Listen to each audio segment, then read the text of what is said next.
Okay, so are we live again? I don't know if we're live again. We might be live again because we just had some technical difficulties which kicked me out. I guess it froze the feed or something. I'm not exactly sure. Internet looks like it's interneting. Should be a pretty strong signal. So, am I here? Are you there? Caller, are you there? I will find out here pretty quick if nobody jumps back on. Hey, we're back. All right. Is it back? Is it working? I hope it's working. Anyway, Skids, check it out. We have screen sharing. Huh. Okay, so far so good. Gearing Commander, you can see what I've been up to. Looking at 1745, which is stock. 1744 is what I'm going to be going to. So this gives an idea as far as, you know, what will the gearing look like at, say, 100 miles an hour in 6 gear stock versus the what the new gearing is going to be. It's only going to be down about, 150, 200 RPM, but every little bit helps. It's not a huge difference, but that is what I am up to. Ryan's saying it's a black screen. Is it back to being normal? Is it a regular screen now? Is it back? Can you hear me? That's the other thing. Okay, I'm going to switch over to a screen share. Let me see if this will work. So you guys tell me if this screen share works or if it does not work. We're going to try it. Oh, wait a minute. Okay. Let me see if this works. Holy shit, what the hell just happened? That's not what I wanted to happen. How did it even do that? I'm infinite B Masons. Okay, that didn't work. What the heck? Okay, that didn't work. That's not working either.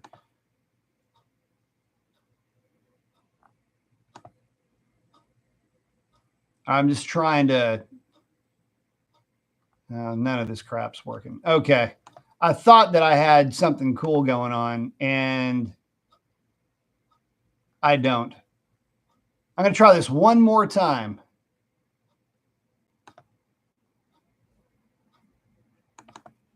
So let me know. Let's try it like this. Is it working? No, that's definitely not. God, I thought I had something figured out. And it's not. Wow, this is a great live show. Okay, so is it right now, is it showing Gearing Commander, the website?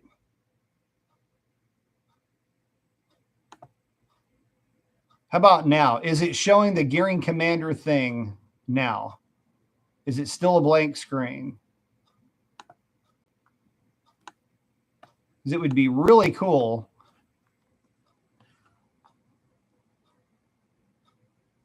Okay, so hell.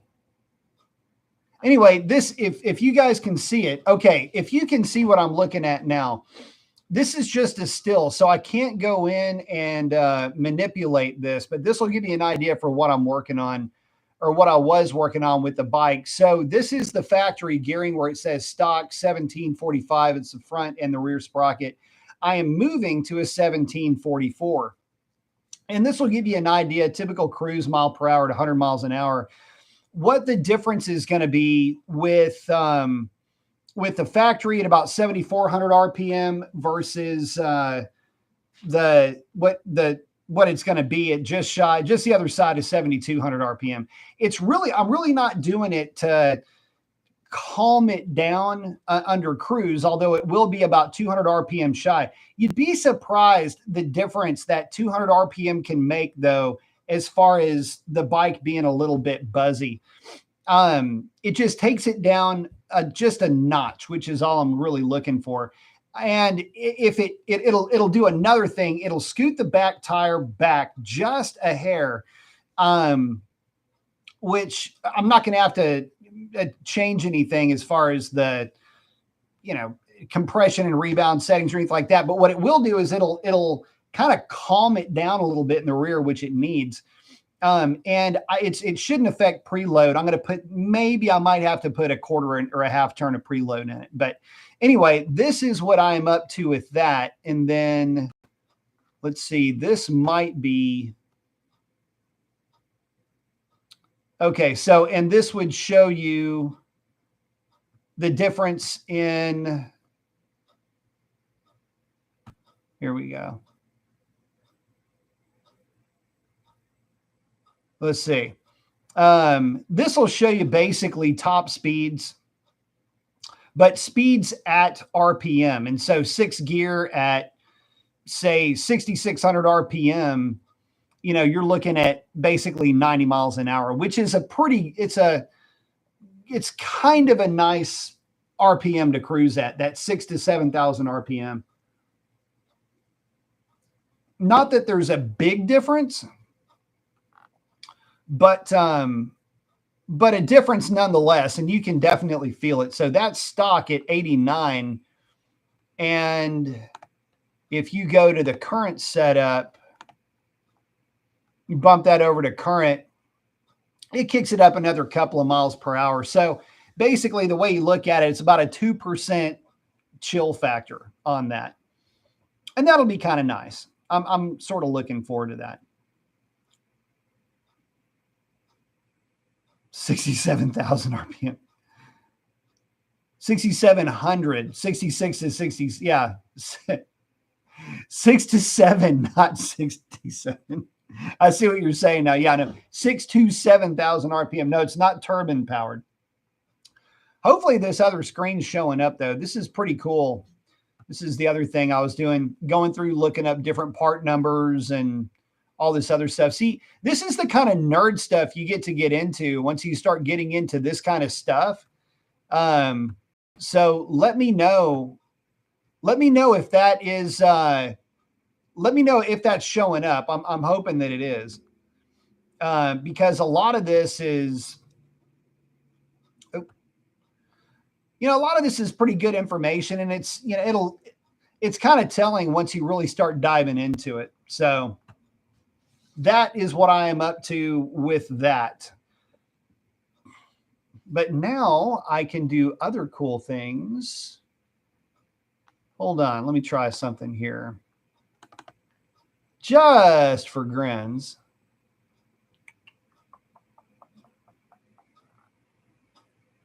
If this thing will pull up.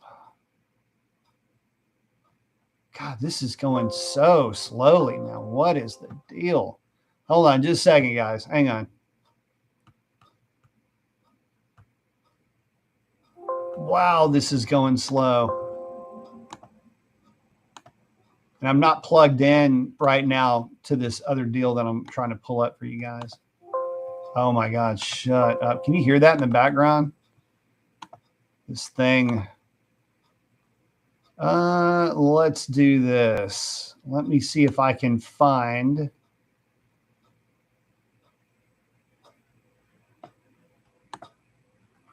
Hold on just a second, because I think I might be able to do something cool for you guys.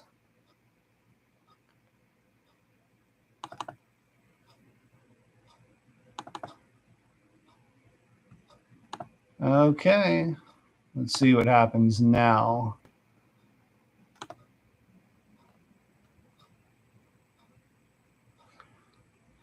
Will it let me pull up? Can you guys see the file that I'm showing you right now?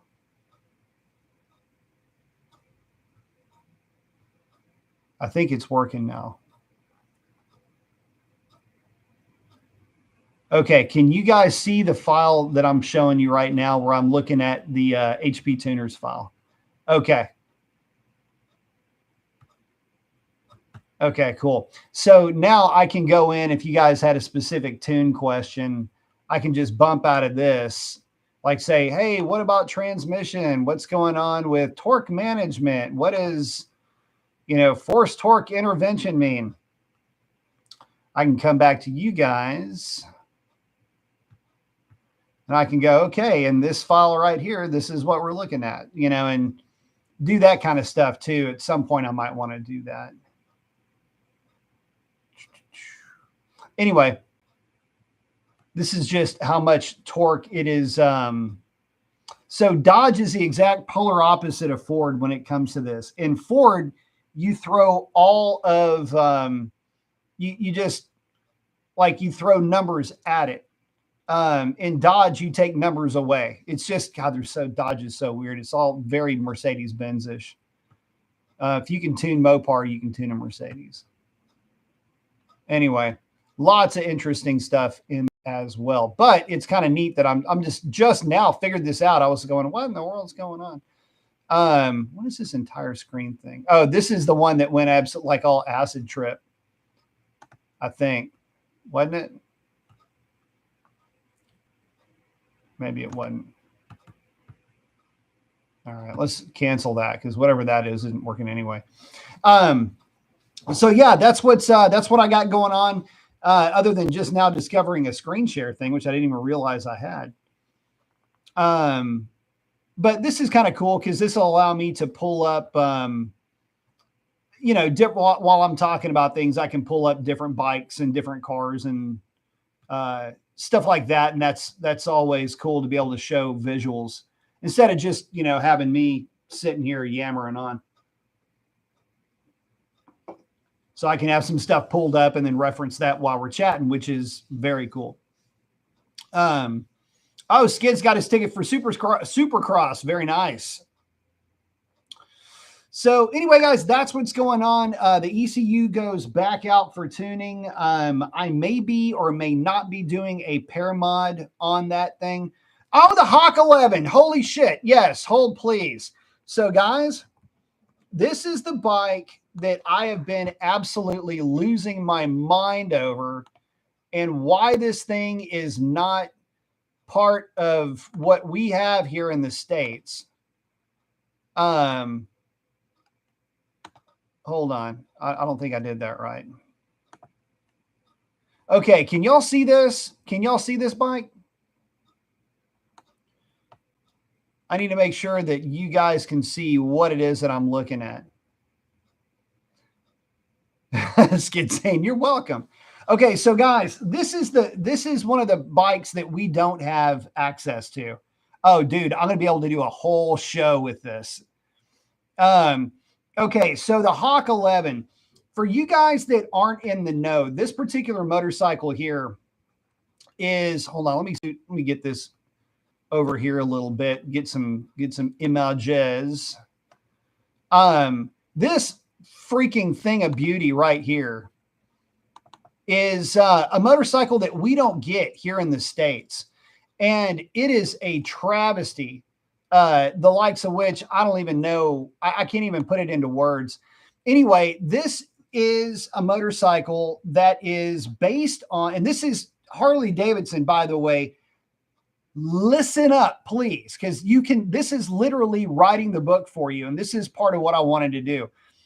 The Hawk 11 shares the same engine as the Rebel 1100 and the Africa Twin. It is in the 100 horsepower variant, though, that the Africa Twin has. The Rebel 1100 is a 87 or a 90 horsepower variant, whatever it is. It doesn't matter. Guys, this thing is absolutely 100% take my money stupid pretty. And this engine, by the way, if you've never heard the 1100 P2, that parallel twin with an exhaust, any parallel twin with an exhaust, It sounds just like a 90-degree V-twin. It sounds amazing. And Skids, you're exactly right. They could come in here and just go, boop, here's your DCT if you want that. What the frick, dude? Why do we not have this motorcycle? Oh, here's another one. Here, okay. So talking about bikes that we don't have. Oh crap. XSR 900 GP. Pull up Cycle World's image of it. So he's got a big image. Okay, so world. Why do we not have this? I mean, look at this thing. This is the what the hell kind of ad is this crap? Cycle World. Okay. Hopefully this comes back. Is this thing back on? Okay. So why do we not have the GP? This is the XSR 900. Now, if you notice, this one that you can just barely see has the optional lower fairing. Let me see if I can get that, pull that up for you. Get this thing, show it to you in its full faired version.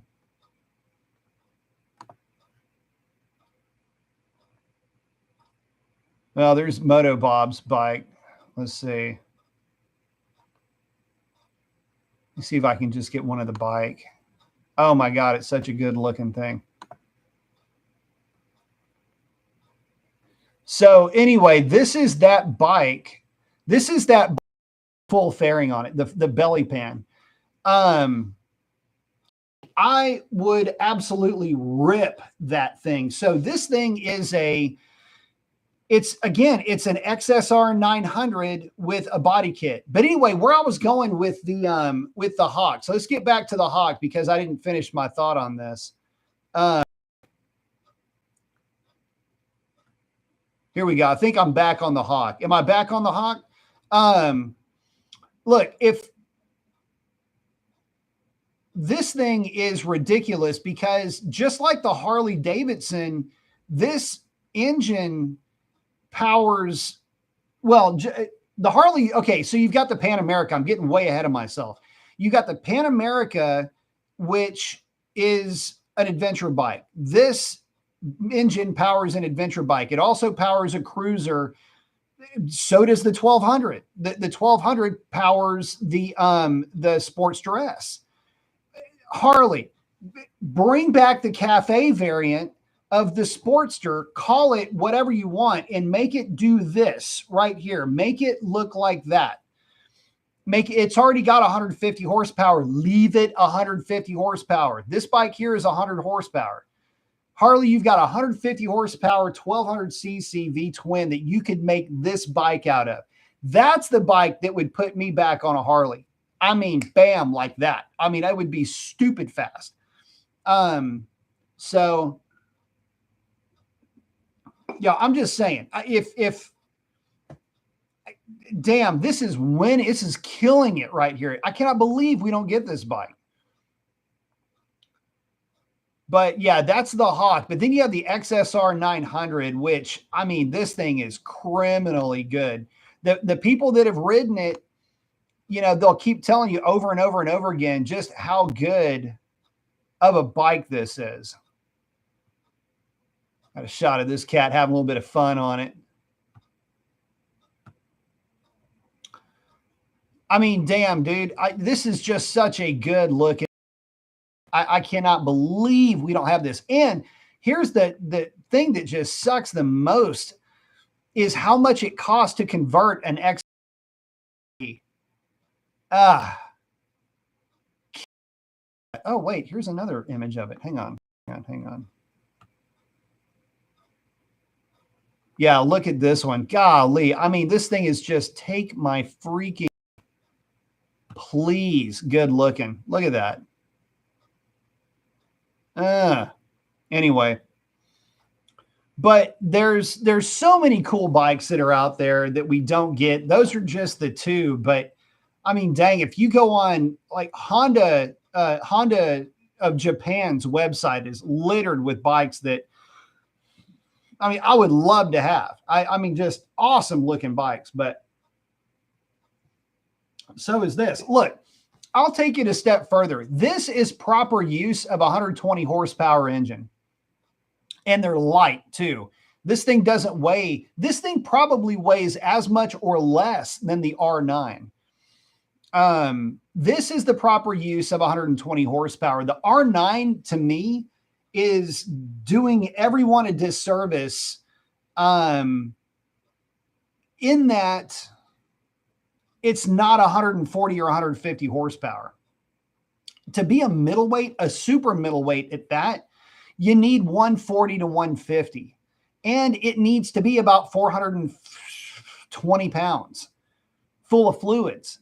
You got to remember, my GSX-R 1000 is 443 or 442, one of the two, 440 something wet weight, full of fuel.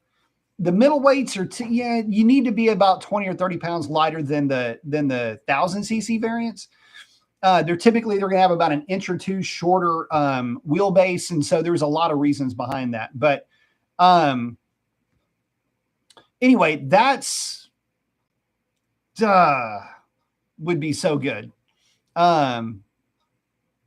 Oh yeah, Skid, send me that. There was a good looking Sportster S at where I was getting the bike dynoed. That was nice. That would have been cool.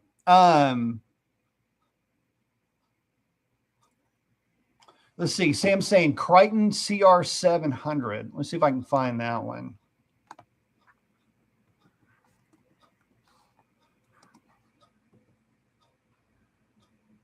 I'm probably not spelling that right, but Crichton motorcycles.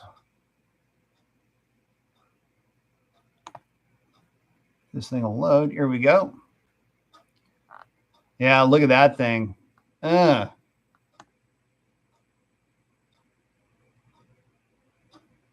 Twin rotor too. Oh shit. Get you some. That is disturbingly good looking. But that is for sure a track bike. It'll only be $145,000 value added, tax not included. 220 horsepower, 125. Oh, let me can y'all see that? So yeah, that's the engine specs. Lots of power on this thing. But it is a track only serious weapon. As you can see, that is a beast. Look at that.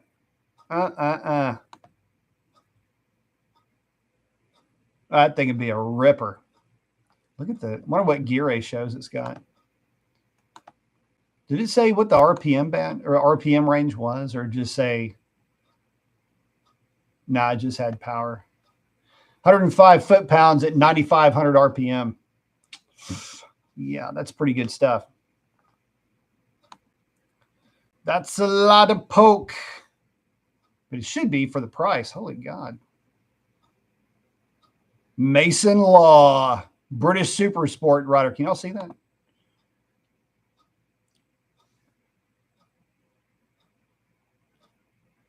Jeez Louise. British Super Sport GP2 champion, Mason Law. Dude, with a name like that, you better be an ass kicker.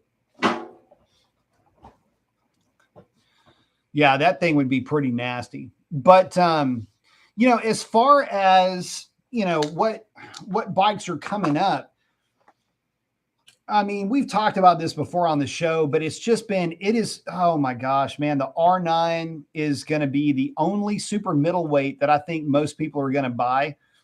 The problem, so here, oh, and the R9's having a hard time getting out of the gate too. Let me see something here.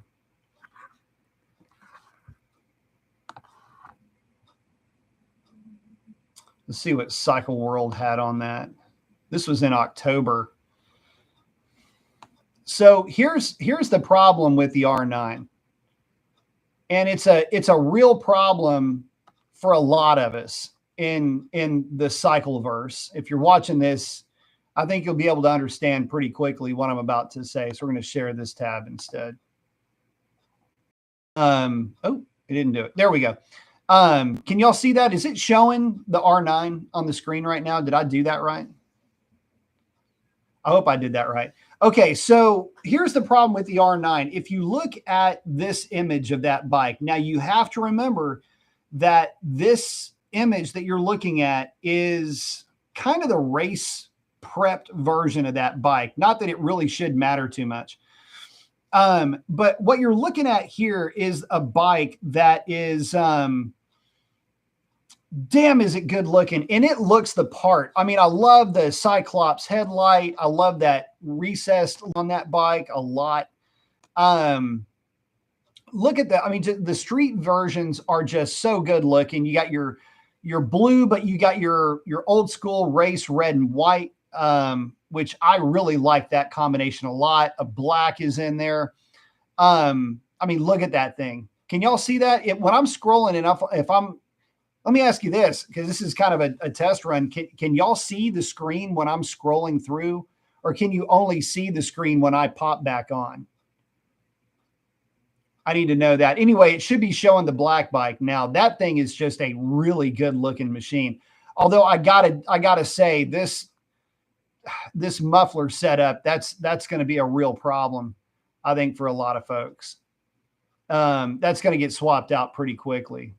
But I'm going to scroll the screen down a little bit here. So hopefully it keeps sharing. That press bike just really looks nice. I think it looks good from pretty much every angle. A little bit sport touring, if I'm being honest. But still a good looking bike. And look, man, you cannot tell me. Let's see. Here we go. Okay. Right now I've got that race variant up. That is a really good looking bike, and it certainly looks the part. I mean, that thing looks like it's got 200 horsepower just sitting there. So anyway, hey Skids, can you, when I'm scrolling, if I'm on this page and I'm scrolling down on the list, can y'all see that screen scrolling? Or no? Or does it go blank? Or is it just me and then I pop back up? And I'm just curious. I don't know how this looks. I'll have to go back and watch the show. That's something that is really hard for me to do, is to go back and watch me. I know it's kind of hard. Hey, like, subscribe, and share. And I'm like, oh my God, this guy's talking again. But yeah, that R9 is something to look at, especially when it's, you strip off some of the street stuff and just kind of get it down to, but I got to tell you, man, they're going to have to do something with the exhaust on this bike. I know it doesn't really pick up a lot. The CP3 doesn't pick up a lot, but they've got to do something. This bike with 140 or 150 horsepower would be just hell to deal with on the sales floor. Oh, that red looks good. Let's see. Here's another shot of that R9.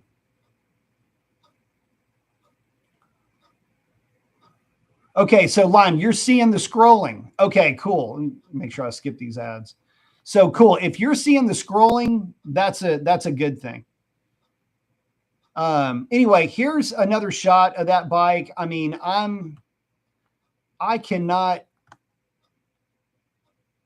And that's funny though. This bike with that tail though, oh my gosh, man, get rid of that, please. There are some angles. This is not the most flattering look for that bike. But yeah, but God, this bike in blue is just a damn good looking motorcycle. So, I mean, I would love to get my hands on one. To me, it's given off. Do y'all remember the RF 600 from like way back in the day. I think it might have been an RF 1200 or RF 900. RF 900, I think, is what it was. Anyway, it's given off a lot of that vibe to me. A little bit more sport touring, but way on the sport side.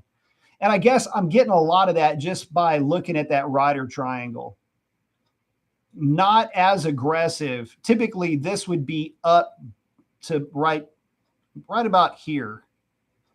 So this foot peg would be right in here somewhere, right underneath where your nuts would be, right about here. Anyway, still a great looking bike. And, but it's 12 grand. I need to see more than just CP3 power out of this bike. But that being said, look at this. Oh my gosh. That is just such a good looking bike. Oh, this guy right here. Anyway, that is just a killer looking motorcycle.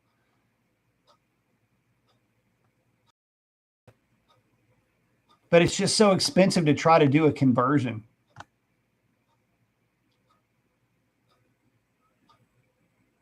Yeah, I would, man. I'd have to get rid of some bikes to do it, but I mean, look at this. Japan only. What? Why? Why do you hate us so much? And see, here's the other thing. Okay, you saw see how the exhaust terminates and it's nice and, properly concealed on this bike. And then you look at, well, that's not a good. And it's just all out there. I don't know. And again, I get it. It's, we're looking at the dirty side of this bike. Usually this is the pretty side, but we're looking at the exhaust here. That versus, something like this. I mean, that is so just stupid pretty. Anyway,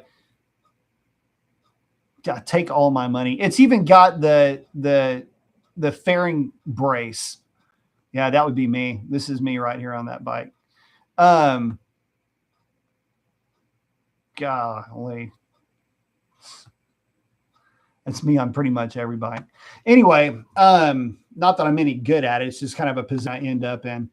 Anyway, well, cool. It looks like we've got a new toy to play with, so we can definitely use that in the shows moving forward. But Skid saying, I said on the 2025 Panigale V4. Oh, dude, yeah. Oh, yeah, Panigale V4 is pretty sick.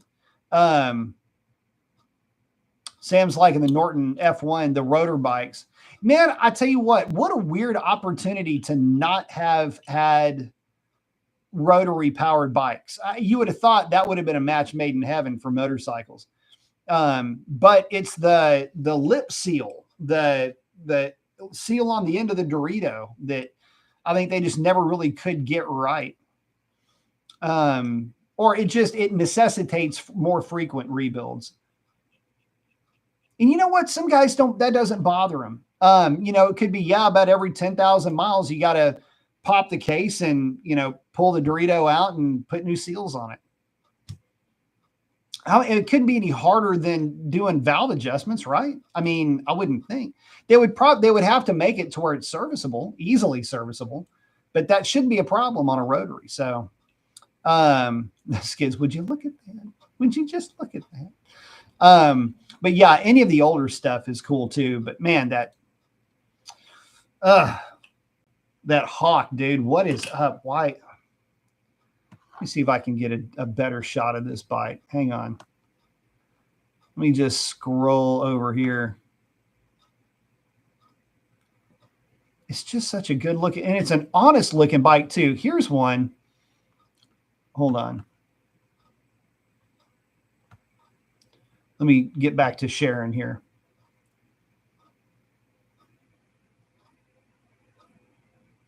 I think it's this one.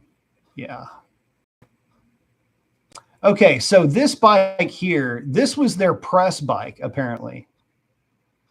And I mean, dude, that is a good looking machine. You got guys out there tearing it up on this thing. What the hell is that? Yeah, so I mean, what a kill! Oh, that's no good. What a killer looking bike, though. The hell is that? Anyway, yeah, that Hawk 11. This is kind of a weird website. Anyway, that is freaking sick. Honda, please, what are you thinking? Oh, it went to black screen. Hang on. Hang on. How about now? Is it still black screen?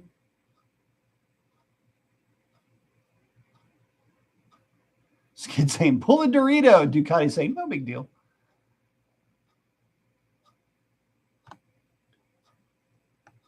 Oh. Yeah, I think I've got to make sure that I go in and then share. I've got to make sure I'm sharing the screen here.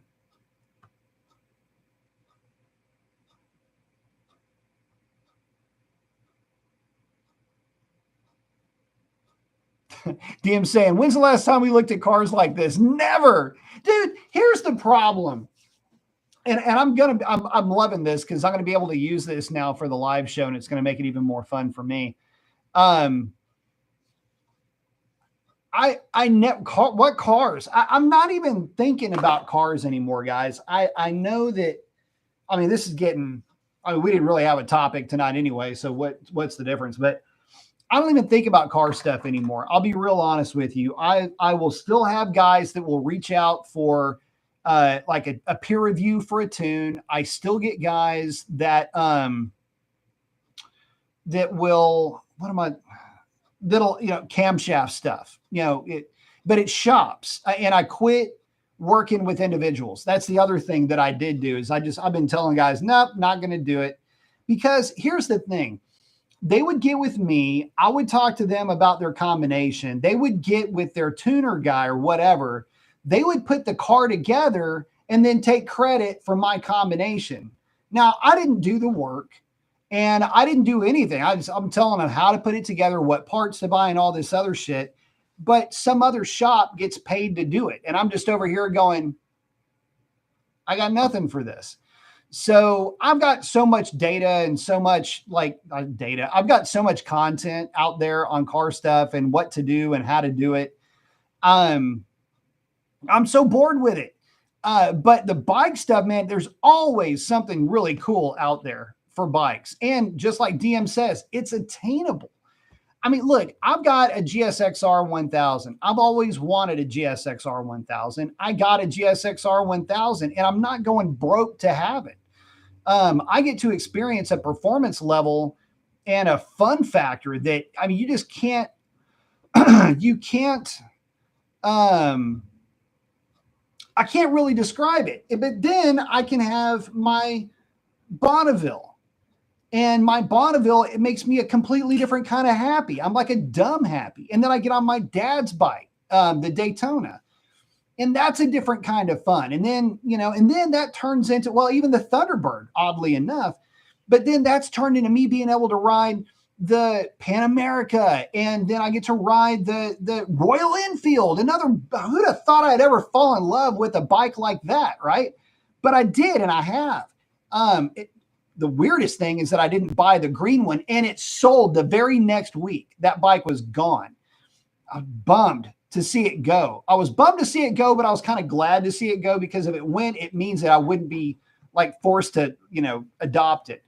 But it's the motorcycle thing has allowed me the opportunity to have so much more of a diverse interaction with folks. And I mean, look, we're talking about the Hawk 11. And at the same time, we're talking about the R9, the GSXR 1000, and a Royal Enfield. We talk about every different, it's like going from like a lawnmower to, in terms of like sophistication, to like a supercar in the same breath. You can't do that with cars today. And it's just not any fun for me anymore. DM saying that. In all the years I've been watching you be this, I've never seen you this giddy when you're in a happy place. I am in my happy place with bikes. And that's the thing. The bike scene is nothing like the car scene in terms of being toxic either. Everybody rides a bunch of different kinds of bikes. And so there's this completely different mentality when it comes to motorcycling, motorcyclists. 90% of the people that I encounter on bikes are awesome. And here's the other cool thing. I have been able to chat with and connect with and visit with people all over the world because of motorcycles. I had one guy that got into the comments from France. And so I just know from school some French. I can't really speak it as well as I used to, but I can understand a lot. And so I started to try to respond to him in French, and I got a little bit hung up. And I went, oh, damn, I can translate this. So I just Google Translate that bitch and sent it. And now I'm chatting with some dude in France. You know, he's telling me about his bike and his experience. I got a buddy of mine from Ecuador. Okay. South of the border. Shit. This is south of the equator, baby. I mean, this is some cool shit. Thailand, Australia, New Zealand, got all over the planet. Pick a spot. Motorcycling has taken me there. And motorcycles, the love of bikes of all kinds it's just opened up just a lot more fun world for me. So that's why I'm liking it so much. You know, I definitely don't have I don't have a pull anymore to cars, even the old stuff, like even the vintage, what am I trying to say here? Like that Dart I was telling y'all about that's down the street. I mean, yeah, I could do a 3rd gen Hemi swap with a Nag 1, and wow, what a neat car that would be. Whoop-de-doo. It would be a really neat car, and it would be really neat for about 5 minutes, and then that would be it. But for any amount of money that I would put into that car, I could have 2 or 3 or 4 motorcycles and have 2 or 3 or 4 completely different experiences. Man, I could have that Harley Davidson Pan America as a sport utility bike. I could have a Royal Enfield for just a really cool air-cooled, just fun thing to go get coffee or ice cream with. And that's just a couple of bikes for the amount of money you would sink into that car. You could have 2 completely awesome experiences. And not to mention keep everything that I've got out in the garage. So that's the fun part of it for me. And it remains to be fun. That's the neat thing.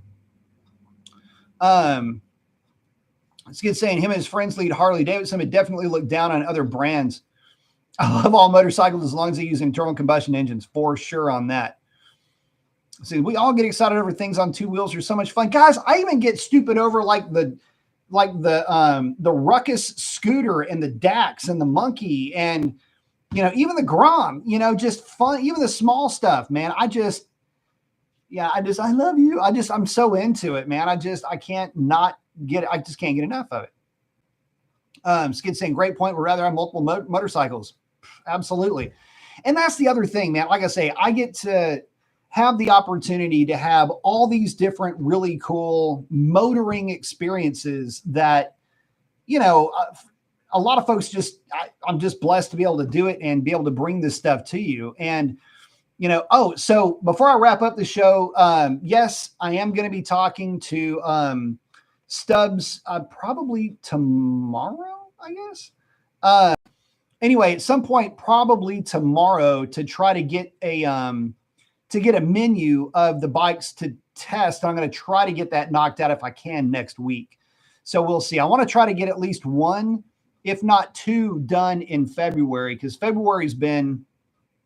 January, obviously, the freeze days and all that kind of got things weird, but February is already up and running. So anyway, with that, guys, I am going to go ahead and wrap it up. But very cool. We've got the screen sharing thing, I think, figured out. So I will be looking forward to bringing some of that to you guys. DM said, I still want to do up a ruckus. There's a few guys that will show up at this place called Bohemios. One of them's got a tricked out ruckus that's pretty cool. But anyway, guys, I got to wrap it up. Listen, get out there and do something cool for somebody. Chances are they need it way more than you know. And with that, thanks for stopping by. If you made it this far, especially on a weird night tonight where we had to stop the show, start the show and all that, and you liked it, man, hit the like, subscribe, and all that. That stuff does help a ton. I used to not like asking folks to like, subscribe, share, but the reality is that it helps the channel way more than you know. And you might think, it doesn't matter who's going to notice if I don't subscribe or if I do subscribe. No, listen, your subscription, yours, yes, yours and yours, but yours especially means a ton to me. So guys, with that, I got to check out. Y'all have a great one and we'll see you on the next one. Bye.